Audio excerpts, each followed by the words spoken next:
पुढे पुढे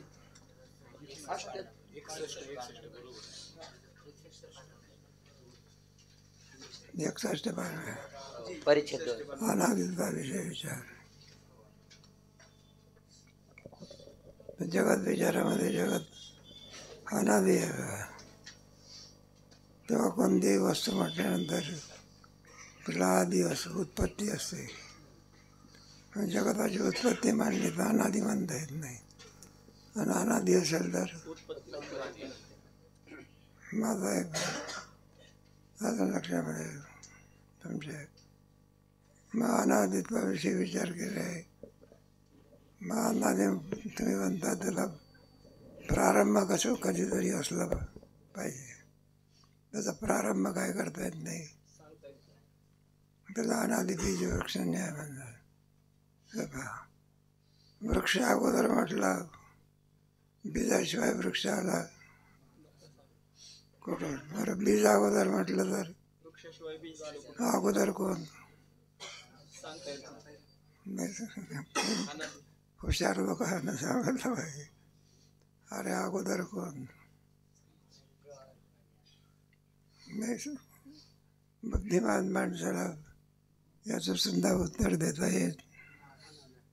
अगोदर कोण म्हटल्यानंतर कोणाला अगोदर म्हटलं. बीजाला अगोदर म्हटलं तर बीज आलं कुठून. वृक्षाला अगोदर म्हटलं तर मग अगोदर कोण होत नाही का. त्याला म्हणतात अनादी बीज वृक्षांजय. त्याचा आधी सांगता येत. जगताचं तसंच आहे. तुमच्या गीतेमध्ये आहे ना. नाही नरूपमस्य ततो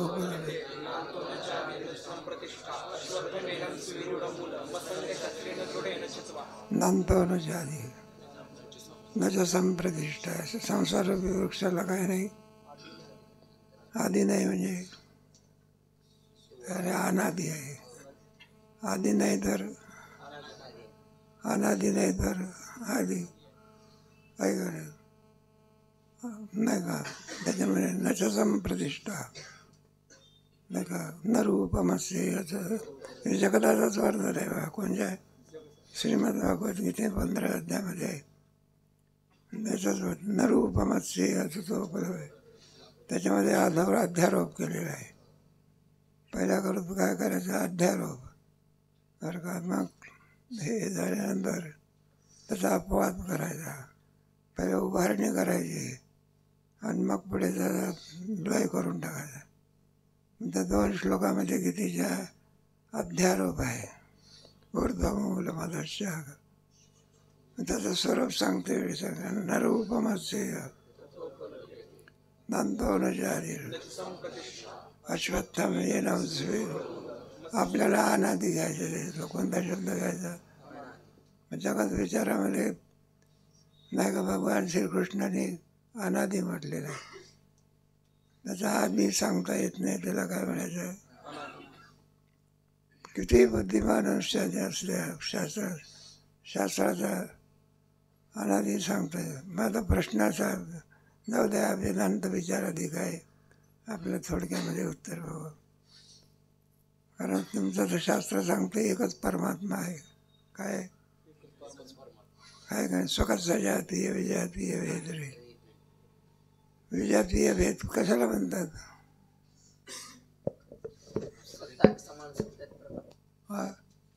समान सत्तेतला पदार्थ नसतो. एका सत्तेतला. ज्याप्रमाणे ब्रह्माला त्याच्या पारमार्थिक सत्तेतला दुसरा पदार्थ नाही. एक जातीचा पदार्थ. मग त्याला कोणतं तो भेद निर्माण करू शकत. जगत आहे याची वाट काय. अरे जगत आहे याची वाट काय. प्रातिभाषिक सत्ता भिन्न सत्ता आहे. म्हणून विजातीय सत्तेमध्ये ब्रह्माला कोणताही नाही.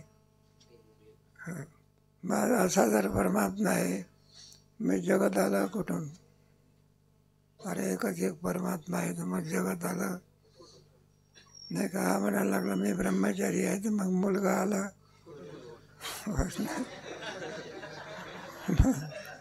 मुलाच्या संगती करता बाई काय करावं लागते. तर जगात संघाती करता काय म्हणावं लागते? मायेचा विचार. कोणाचा विचार आहे का नाही? जगत विचार, माया विचार, ब्रह्म विचार, सुंदर विचार असते. तत्वज्ञान काय पाहिजे? समजलं तर आनंदाला पारावार नाही, नाही समजलं तर वरूनच विचार सगळं टाकतो. जाऊ द्या. मग हे जगात अनादित्व विषयी चाललेला आहे. काय का नाही? जगताला उत्पत्ती मांडली तर उत्पत्ती कोणापासून बांधणार असा प्रश्न आहे का? मग संगती लावते ती माया मानावी लागते. काय मानावी लागते? ब्रह्मापासून उत्पत्ती होऊ शकत नाही. आहे का? कुठे खड्याला कुठं अंकुर फुटत असतो का? बायाने का ते मटकी टाकतात, मटकीला काय फुटते? आणि त्याच्यात एखादा खडा असला तर तो जसाच्या तसाच राहते. त्याला बरं का स्वयंपाक करते तरी मटकी बरोबर शिजवला तरी मटकी शिजते, पण खडा जसाच्या नाही का? मग पुरा बरं पोटामध्ये गेला तरी जसाच्या पुढचं सांगत नाही. खाली जरी पडला तरी जसाच्या त्याला अंकुर कुठं पडत असते का?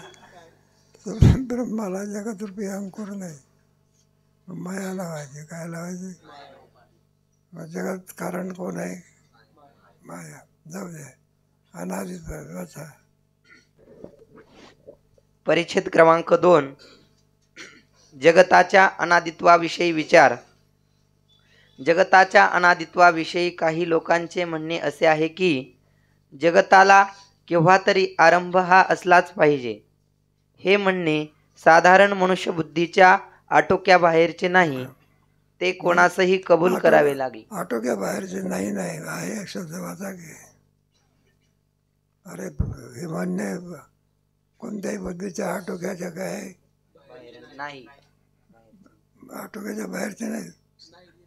नाही कसं काय? आटोक्या बाहेर सांगू शकते का? बरोबर आहे. हा एक शब्द पाहिजे. सगळं वेदांत शास्त्र फुकट जाईल ना. अरे आटोक्या बाहेरचा असं थोडं संगती सांगता येते बघ. कोणालाही सुद्धा जगताची पहिला संस्कार कुठून झाला आहे? कोणाच्याही बुद्धीच्या आटोक्याच्या काय बाहेर आहे असा अर्थ आहे. अच्छा,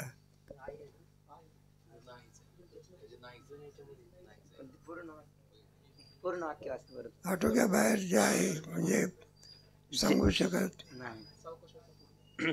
जगताच्या अनादित्वाविषयी काही लोकांचे म्हणणे असे आहे की जगताला केव्हा तरी आरंभ हा असलाच पाहिजे. हे म्हणणे सर्वसामान्य माणसाला काय वाटते? कोणती वस्तू म्हटल्यानंतर तिला आरंभ असं कोणतीही असू द्या, उत्पत्ती पुढे स्थिती पुढे नाश, हे जगतातलं चालू असते. उत्पत्ती पुढे स्थिती पुढे.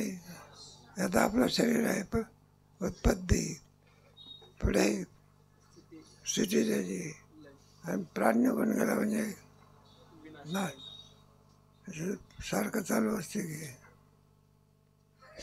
हे म्हणणे साधारण मनुष्य बुद्धीच्या आटोक्याबाहेरचे आहे.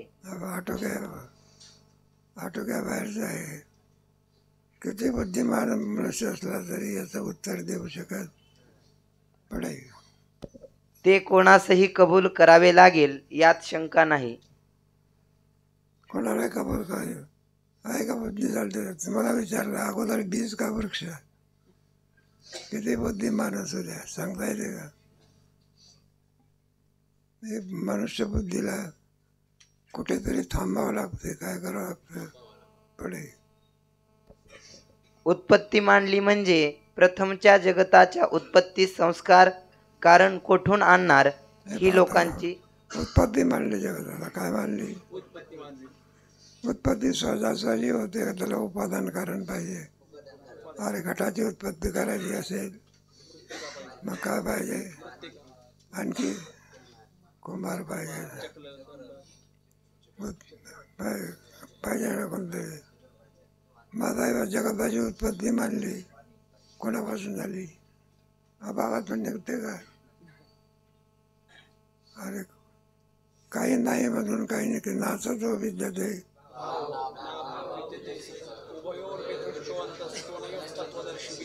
अभावातून कुठे भावरूपचे वस्तू निघते. पेरलंच नाही तर उगवेल, पेरून उगवेल. मग जगताची उत्पत्ती मानली कोणापासून झाली? पुढे ही लोकांची सरळ शंका आहे. तिचे समाधान काय? तर म्हणे जगत अनादी आहे. हे समाधानकारक उत्तर नाही. त्या मला विचारलं का कोणापासून जगत झालं? नाही म्हणलं ते अनादी आहे. हे म्हणलं आम्हाला तुम्ही जरी उत्तर दिलं तरी आम्हाला काय होत नाही, ते पटत नाही. पुढे ज्यावेळी वेदांत्यांना अशा प्रकारच्या शंकांचे समाधान सांगता येत नाही, त्यावेळी ही मुस्कटदाबीची उत्तरे वेदांती देत असतात. मुस्कटदाबीची म्हणजे असं जाऊन तोंड दाबतात का? तोंड दाबत बसले तर हाणामारी झाली. मग मुस्कटदाबीचा अर्थ काय? आम्हाला सांगता येत. वेदांत ज्ञानी म्हणजे पूर्ण ब्रह्मज्ञानी वाटेल तसे आचरण का करतो? त्याला उत्तर त्याचे प्रारब्ध तसे आहे म्हणून. वेदांताचे उत्तर आहे. म्हणलं का वेदा पूर्ण ज्ञानी मुक्त मनुष्य कसाही वागतो. मग सांगतात त्याचं काय आहे? प्रारब्ध सांगून मोकळे होतात. काय होतात? म्हणलं असं का वागतो? त्याचं काय आहे? ते प्रारब्ध आहे. हे तुमचे उत्तर आम्हाला काय होत नाही, पटत नाही. पुढे निर्विकार ब्रह्माच्या ठिकाणी जगत उत्पत्तीचा विकार कसा उत्पन्न झाला? त्याला पुन्हा उत्तर अनादी मायेने. ऐका रे, अनादी तुम्ही काय सांगणार? सांगता येत. कसा उत्पन्न झाला तर काय सांगणार आहे? शेवटी सांगतात मायेने. कोणत्या शब्दात उत्तर देतात ना? पहिला कोणता आहे? अनादी. त्याच्या आधी सांगता येत नाही. आधी म्हटल्यानंतर त्याला कारणाची आवश्यकता असते. विनाकारणाशिवाय कार्याची उत्पत्ती होऊ शकत नाही. ज्याचा भाव ज्याच्या ठिकाणी असतो, लाख प्रयत्न केला तरी भावरूपत्व प्राप्त होत नाही. येड्या बाबळीला कुठं आंबे येत असते का? त्याचं बीज कोणतं आहे? ज्याचं जसं बीज असेल तशी त्याला काय येतात? फळं येत असतात. म्हणून उत्पत्ती म्हटली की त्याला उपादान कारण सांगावं लागतं. काय सांगावं लागतं? आहे का नाही? जे कार्यामध्ये व्यापून असते त्याला काय म्हणायचं? आणि ज्याच्याशिवाय कार्य होत नाही त्याला अरे निमित्त कारण. दोन्ही याला उपादान करायला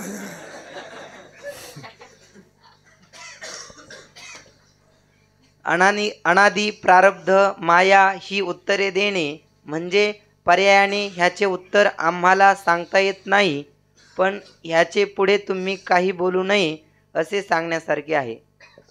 आम्ही आपले उत्तर दिले, तुम्ही म्हणले असं कसं शक्य आहे? आता आम्हाला त्याचं अधिक उत्तर माहिती. संपलं आमचं उत्तर देणं. काय झालं? म्हणलं कशामुळे ब्रह्माला अंकुर फुटला?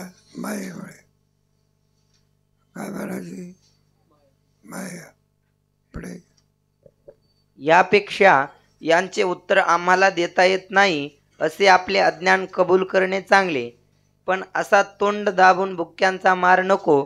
संयुक्तिक उत्तराची आम्हास आशा आहे. याचे समाधान असे की समाधान सांगतात. अनादित्वाच्या विषयीचा विचार करतात. जगत विचार म्हणतात. कोणता? जीव विचार वेगळा, ब्रह्म विचार वेगळा, तुमचा काय जगत विचार वेगळा. विचाराच्या कक्ष असताना जीव भाव जगत भाव बांधे साथ पाहिजे सदा विचारे तस्वाद. जगात जीव तेव्हा पंचदशी शिकायला द्यावं लागेल. म्हणून नेहमी विचार करायचा. सदा विचारे जगत जीव आणि पुढे परमात्मा. या तीनचा विचार ग्रंथामध्ये केला असता. पुढे जोपर्यंत संप्रदायपूर्वक शास्त्रविचार केला नाही तोपर्यंत अशा शंका येणारच. विचार करता तुम्हाला शंकाचे उत्तर पाहिजे असेल तर तुम्हाला शास्त्राचा काय करावं लागेल. म्हणजे आम्हाला शास्त्र येत नाही. ज्याला शास्त्र येते त्याच्याजवळ काय केलं पाहिजे, श्रवण केलं पाहिजे. नाही तर मग आपको खुद को समजता नाही दुसरे का.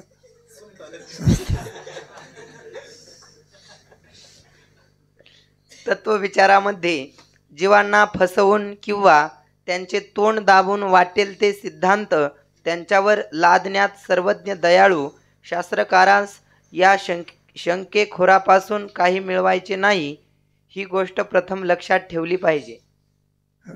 तुम्हाला खोटं कशाला सांगेल, त्यानं काही फसवायचं आहे का तुम्हाला. जे शास्त्रामध्ये तस्मात शास्त्र प्रमाणे सांगतात आहे का. मग त्या संतांच्या मुखातून तत्वज्ञानाच्या मुखातून वेद बाहेर पडत असतो. काय बाहेर पडत असतं. ज्ञानेश्वर महाराजांच्या मुखातून काय पडते. याच्या रेड्याच्या मुखातून ते काय बोलवतात आहे काय का सकाळ बोलवतात का. मग काय बोलवतात तमाशा ठिकाणी का. अरे रेड्याच्या मुखातून काय बोलवतात. मला जे रेड्याच्या मुखातून वेद बोलवतात त्यांच्या मुखातून काय निघेल. मग वाचा बोलो म्हणजे वेद सांगतायत ते साधू संत सांगत असतात. वाचा बोलो वेदाचा तो अर्थ आहे काय. मी कसं करता सांगितलं. शास्त्रकारांना काही फसवायचं आहे का तुम्हाला. म्हणजे जे उत्तर असेल ते शास्त्रकार काय करतात. पुढे ही गोष्ट मान्य झाली म्हणजे जगताला अनादि म्हटले आहे ते संभवनीय आहे की नाही याचा आता विचार करू. आता शास्त्राने सांगितलं आहे जगत कसं आहे. आता कसं चरविचारण करून निर्णय काढू. आता आलं का लक्षात. काय काढू. आधी आहे का अनादि आहे. मग शेवटी एक निघेल ना. उत्तर किती निघते. मग त्याचं चरविचारण चाललंय. करा पाचा. शंकाकारास प्रथम आम्ही असे विचारतो की कोणत्याही पदार्थाची उत्पत्ती होते तेव्हा त्या पदार्थोत्पत्तीच्या पूर्वी त्या पदार्थाचे सूक्ष्म रूप असणे अवश्य आहे की नाही. कोणत्याही पदार्थाला सूक्ष्म रूप म्हणजे कारण काय असलं पाहिजे. नाही का आपण शेंगदाणा पाण्यामध्ये टाकतो काय का नाही. त्याच्यातून काय निघते पुढे. भाजका शेंगदाणा टाकला तर त्याला का अंकुर फुटत नाही. अरे एकाला अंकुर फुटते आणि एकाला काय फुटत नाही. सर्वांना बुद्धी चालू आहे. अरे भाजका शेंगदाणा टाकला तर काय फुटत नाही.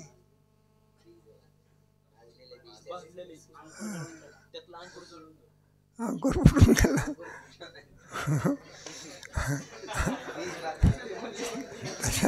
त्याच्यातला अंकुर कुठं गावाला गेला.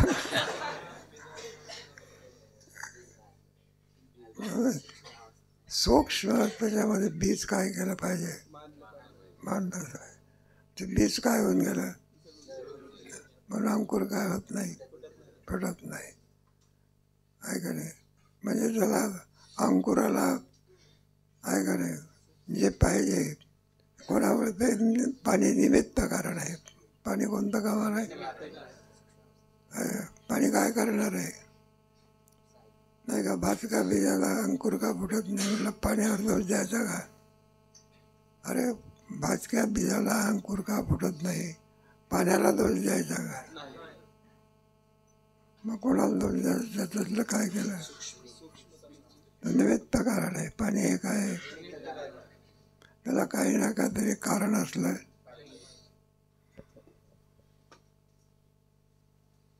नाही असे म्हणाल तर कार्य उत्पन्न होणे शक्य नाही. पूर्वी काही नसतानाच जर कार्य उत्पन्न होते असे मानले तर माती वाचून घट झाला पाहिजे. हे पहा, काही नाही म्हणजे अभाव म्हणतात त्याला वेदांताच्या भाषेत. काय म्हणायचं? जो ज्याचा अभाव असतो तो त्याच्यातून त्याची उत्पत्ती होऊ शकत नाही. अरे, कारण त्याचा अभाव असतो. अभाव हा कोणालाही उपादान कारण होत. अभाव म्हणजे काही नसणे. काय काय नासतो विद्यते.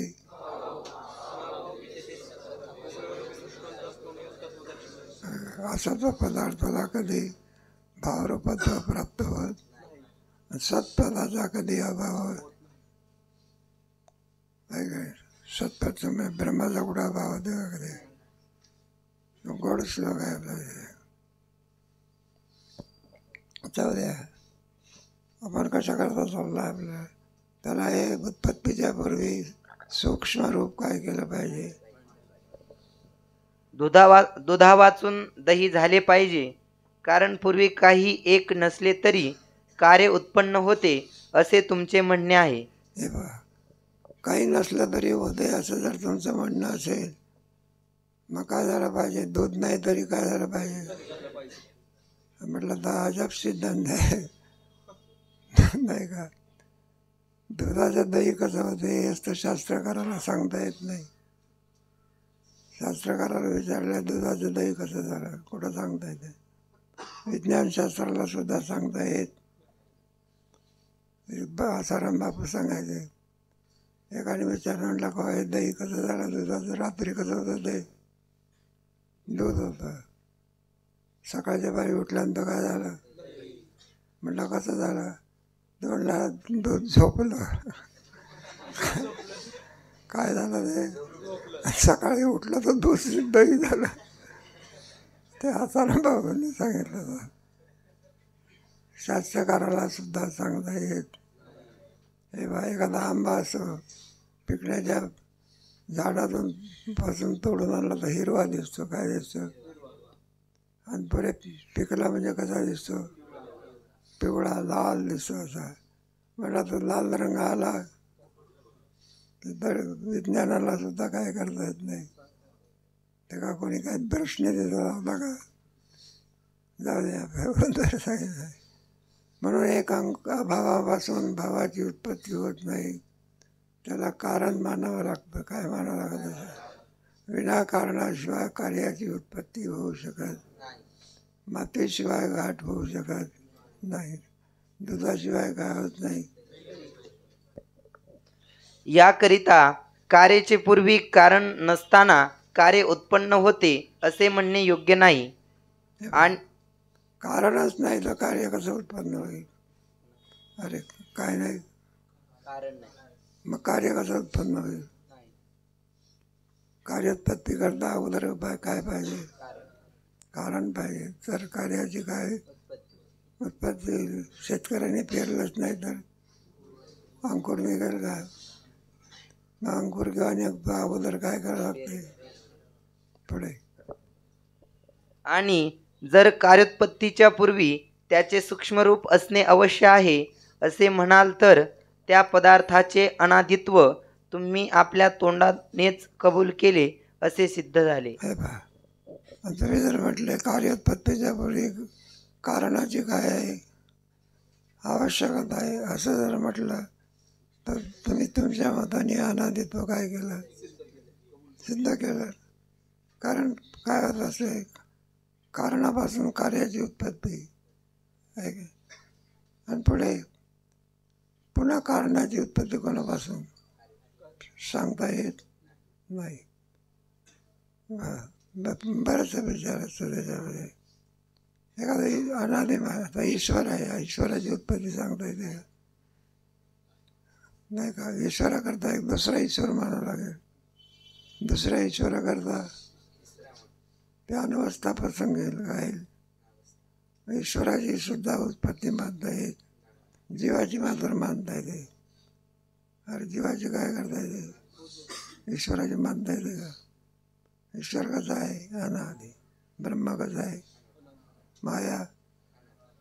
तुम्हाला काय 6 पदार्थ काय, जीव ईशो विशुद्ध चित्त सा जीव विदा अविद्या तच्चितिर्योगा षडस्माकं मनादय.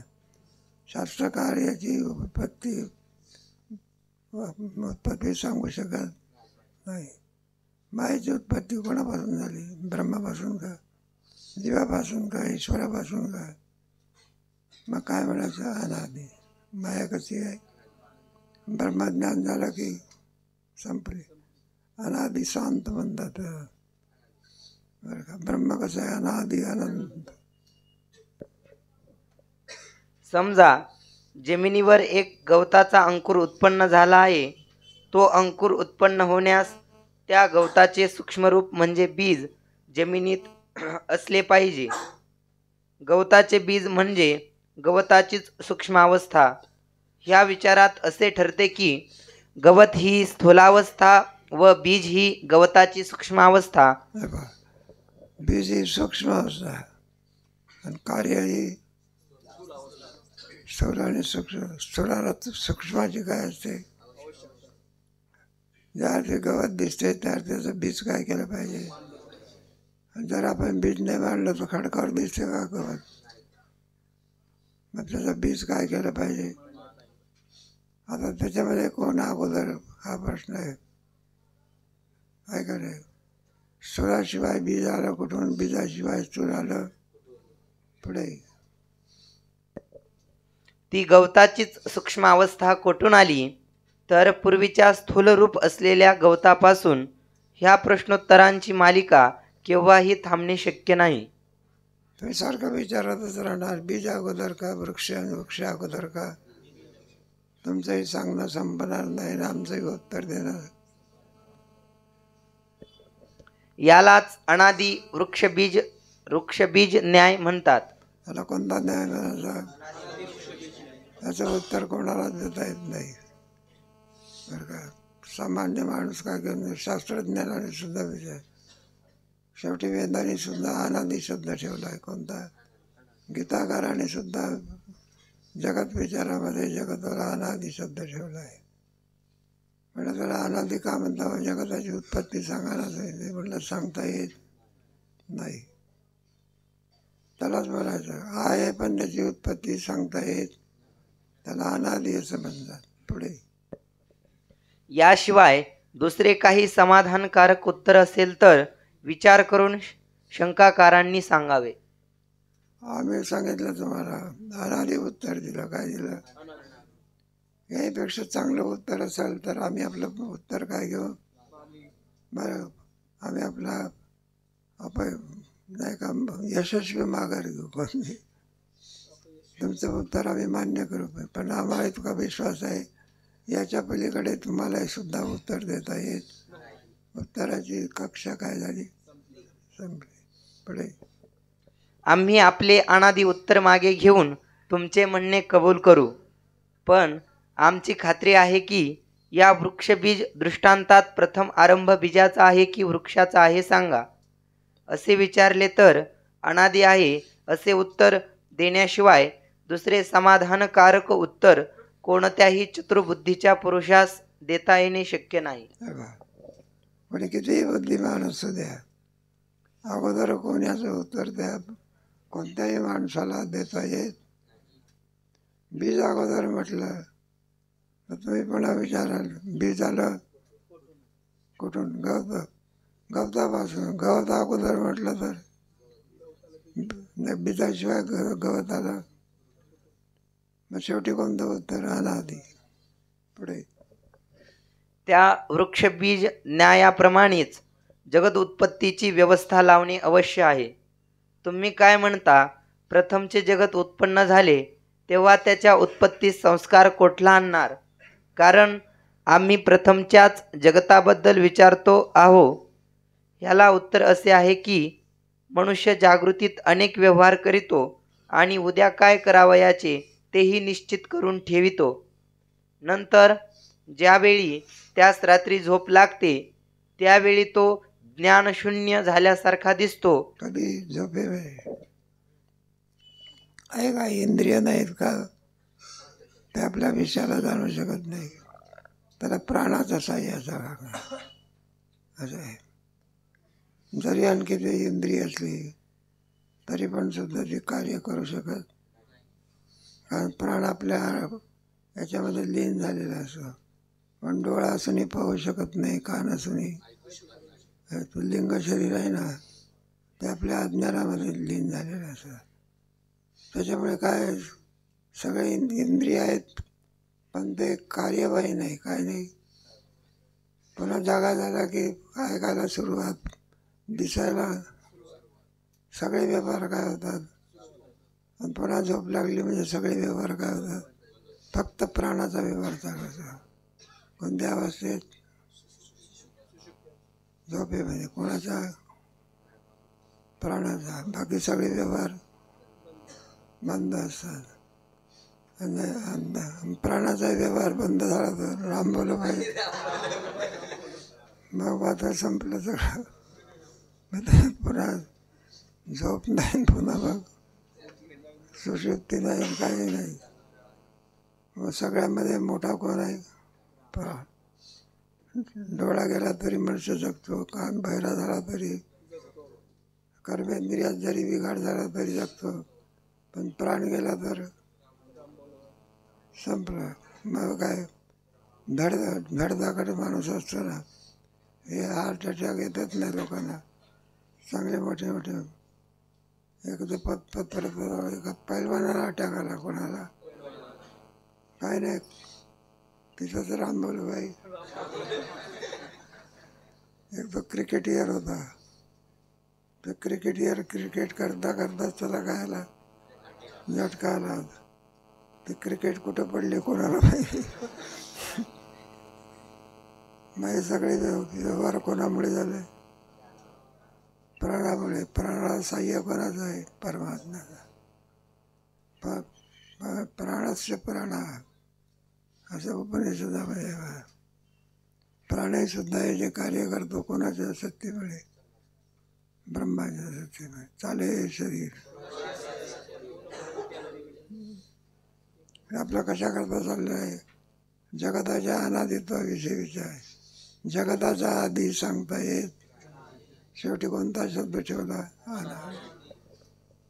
परंतु जागृतीतील सर्व विचारांचे संस्कार अंतःकरणात असतात व त्या संस्कारासह ते अंतःकरण वेष्टी अज्ञानात म्हणजे कारण शरीरात लीन झालेले असते. हे पहा, सगळे इंद्रिय वगैरे आधी करून कशात लीन होतात? कारण आहे काय? स्थूल शरीर, सूक्ष्म शरीर, पुढे हे दिसते ना, समोर दिसते, याला कोणतं शरीर म्हणायचं? स्थूल शरीर. आणि ज्याच्या योगाने चलन वलन करते त्याला कोणतं शरीर? सूक्ष्म शरीर. त्याला लिंग शरीर म्हणतात. आणि याला या दोघांची उत्पत्ती ज्याच्यापासून होते त्याला कारण शरीर आहे. 3 शरीर आहे. अलग अलग पुढे पुन्हा जागृती प्राप्त झाली म्हणजे अंतःकरणातील पूर्वीच्या व्यवहाराचे संस्कार व्यक्त रूपाने उदय पावतात. जागा झाला की पुन्हा संस्कार तसेच आहे. पुन्हा झोपी गेला की संस्कार लीन होतात. हे सारखं चालू असतं बघा. पुढे त्याप्रमाणे सृष्टीचा प्रारंभ होते वेळी पूर्वकल्पात स्पष्ट असलेले जगतातील सर्व पदार्थ जे आपापल्या संस्काराने समष्टी अज्ञानात लीन असतात. कशामध्ये लीन होतात? ते त्यांच्या गीतेमध्ये आहे ना, अव्यक्त आधी भूतानी. अव्यक्त निधनाने वृक्ष बीजामध्ये जातो, पुन्हा बीजातून काय होतं? पुन्हा प्रकट होतो, पुन्हा बीजात जातो, बीजातून पुन्हा अव्यक्त आधी, व्यक्त मध्ये आणि अव्यक्त निधनाने. त्याला शोक करण्याचा काय नाही. कायमचाच माणूस नष्ट होतो असं नाही. पुन्हा जन्माला येतो, पुन्हा काय येतो? अरे अव्यक्तादिनी व्यक्त भक्त्यानी पुन्हा काय होतं? व्यक्त होतो. व्यक्त म्हणजे जन्म आणि अव्यक्त म्हणजे लीनावस्था. पडे. तेच संस्कार उत्तर सृष्टीस कारण असतात असे वृक्ष बीज न्यायाने मानिलेच पाहिजे. पूर्वीचे संस्कार प्रथम सृष्टीस कारण नाहीत असे मानिले तर सृष्टीची उत्पत्ती आकस्मिक होते असे म्हणणे प्राप्त आहे. जर कारणच मानलं नाही, का मानलं नाही, मला आपाप उगवते. इतकी काय शेती काय सुपीक आहे का तुमची? आपाप कुठं उगत असते का? आकस्मिक म्हणजे आपापच त्याची काय होते. एका स्वप्न आहे का पडायला, आपापच पडते. कोणत्या याचं कारण काय केलं पाहिजे? विनाकारणाशिवाय कार्याची उत्पत्ती होऊ शकत पुढे. पण तसे मानिले तर मोक्षाभाव प्रसंग येईल.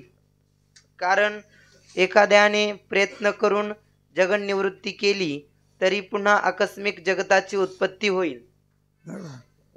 नाही तर कारणच नाही, मग काय केव्हाही उत्पन्न होईल. कारणाची काय नाही, आवश्यकताच नाही. मग ती उत्पत्तीच होत राहील, काय होत राहील असं दिसते का? नाही का? मग त्याच्याकरता आपल्याला कारणाशिवाय कार्य त्याचं अस्तित्व मानता येत. कारणच नको, काय नको. अभावापासूनच वेदांत शास्त्र आहे. अभाव हा कोणालाही उपादान कारण होत बरं का नाही. त्याच्यापासून कुठं आहे उत्पन्न? तर गीतेतला सुंदर श्लोक आहे, नासतो विद्यते.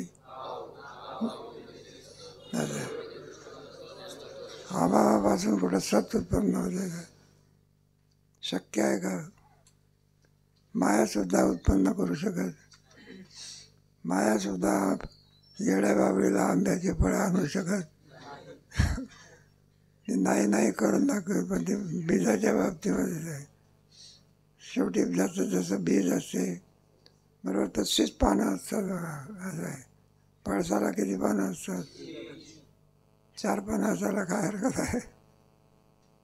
त्याचं ते बीजच तसं आहे. काय जसं ज्याचं बीज असते तशीच त्याची काय होते. कोणतरी सण होता, काहीतरी म्हणा, दीपावली सण म्हणा किंवा कोणताही सणाच्या दिवशी आपल्या संस्कृतीमध्ये गोडधोड पदार्थ करून काय करतात ना, काय काय म्हणून ते बाई यजमानाने सांगितलं, म्हणायला लागले कढी करायची. काय करायची? पण सर्वोत्तम कढी झाली पाहिजे. काय झाली पाहिजे? सगळ्या पदार्थाला मागं पाडलं पाहिजे. मग ती म्हणजे चांगली कढी करायची असली तर ती कढीपत्ता म्हणते ना, तो घेऊन या तुम्ही. मग चांगली काय करू? ती कढी करण्यामध्ये बाई कुशल असावी लागते. त्याला इतका मोठा पदार्थ आहे का कढी? तर आलं का लक्षामध्ये? किंवा ते किती कढा येऊ द्यावं लागते. ते त्याच्यातले 3 कडा 4 कडा 5 कडा असे उकड्या होतात ना. मग तुला सांगितलं उत्तम कढी करून मला देऊ. मग तो गेला बघा, ज्याच्या घरी कढीपत्त्याचं झाड होतं तिथे गेला तो. तर म्हणलं अहो कढीपत्ता द्या. तो जर मालक होता तो रागवला. म्हणलं उठला भलतीच माणसं इथं कढीपत्ता द्या, काही हा धंदा करायचा का? तुम्हाला काय झालं? म्हणला का आपल्या घरी झाड लावायला. जरा रागवला बघा. मग ज्याच्यावर ते रागवला तो मानी माणूस होता. काय होता? म्हणजे मानी माणूस असल्यानंतर तो म्हणला जा नाही देत तर नको दे, आमच्या घरी झाड आहे. त्याच्या घरी कडुलिंबाचं झाड होतं. मग बायकोने विचारलं म्हणला कढीपत्ता आणला का? म्हणलं सगळी तयारी करी आहे बा. म्हणताय बासुंदी तयार करायची आहे. काय करायचे? म्हणजे साखर दूध काय आणखी संगीत मसाला आणून ठेवला होता. म्हणजे माझा हा होता ना, आता मानी माणूस होता ना, तर म्हणायला लागला. म्हणलं इकडे काय?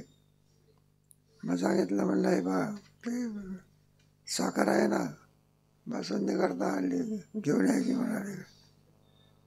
मग आता ते आज्ञाधारक बाई नाही ऐकलं तर रावजी तर सडच होता. मग साखर आणली बघा, पुढे काय आणलं, दूध आणलं, आणि संगीत मसाला होता तो सगळा आणला. मग त्या कडुलिंबाच्या झाडाला कशाचं झाड घातलं, साखरेचं. पाणी घातलं का दूध घातलं, मसाला कोणता दिला. म्हटलं अहो तुमचं काही डोकं फिरलं का, काय नाही काय एवढं मोठं दूध त्या झाडाला होतलं. तर म्हटलं हे कडुलिंबाचं झाड आहे ना, याला गोड लिंबाचा करून. मग किती साखर आणि दूध घातली, ते कडुलिंबाचं झाड आपला धर्म टाकतो का. जसं जसं बीज असे तिथे ब्रह्मदेव सुद्धा काही करू शकत. कडुलिंबाच्या झाडाला गोड लिंबाचं झाड ब्रह्मदेव सुद्धा करू शकत नाही. जसं जसं बीज असते तशीच त्याला काय येत असते, फळे. तुमच्या म्हणण्याप्रमाणे सृष्टीच्या उत्पत्तीला कारणाची जरूरच नाही, म्हणून झोपेच्या दृष्टांताने व श्रुतीस्मृतीच्या प्रमाणाने जगत अनादीच मानिले पाहिजे. याचप्रमाणे प्रारब्धाबद्दल व मायेबद्दल 5व्या व 6व्या तरंगात खुलासा आहे. म्हणून आलं का लक्षामध्ये, जगताला आधी मानता येत. म्हणून गीताकारांना शास्त्रकाराने कोणता शब्द ठेवलाय, अनादित. आता पुढचा प्रश्न आहे, म्हणलं तत्ववेत्ता पुरुष कसाही का वागतो, त्याला कोण आहे, प्रारब्ध. म्हणलं तर तत्ववेत्ता पुरुष झाला, त्याने काही नियमात वागलं पाहिजे ना, काय वागलं पाहिजे. तर म्हणलं तो नियमबाह्य वागतो, त्याला नियमाची काय नाही, बंधन नाही, आहे का नाही. तो करील तो करणार नाही. त्याचं जसं प्रारब्ध असेल, तुमच्या गीतेत आणि यस्य नाम करतो भाव हातपापिसही मार लोकांना. सगळ्या लोकांना जरी मारलं तरी तो करताय कोण, तत्ववेत्ता बरोबर. तर म्हणजे गीता सांगते ना, कोण सांगते, नाही काय. मग तो पुरुष का असा वागतो, त्याचं जसं प्रारब्ध असेल त्याप्रमाणे.